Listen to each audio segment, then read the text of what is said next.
अबू कहाँ रह गए? आ जाए जल्दी, सैरी का वक्त खत्म हो रहा है। आया बेटा आया। आ जाए। माशाल्लाह माशाल्लाह, सहरी का इंतजाम इतनी जल्दी कर लिया।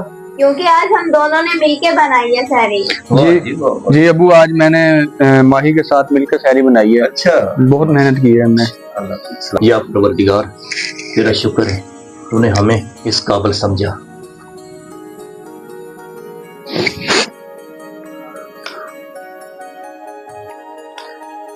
बिस्मिल्लाहिर्रहमानिर्रहीम। चलो भाई बिस्मिल्लाह करो।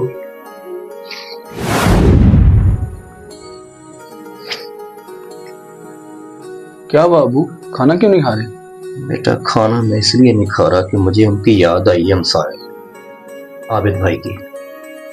आजकल उसके हालात ठीक नहीं है, उस बेचारे का काम भी नहीं लग रहा। तो मेरा यही ख्याल है कि उनको बुला लो, पहली सहरी है वो हमारे साथ करें तो ज्यादा खुशी होगी। जी अबू जी, आप बिल्कुल ठीक कह रहे हैं। जी अबू, मुझे आंटी मिली थी और बता रही थी कि उनके हालात कुछ बेहतर नहीं है। अच्छा जी। तो फिर अबू क्या करना चाहिए?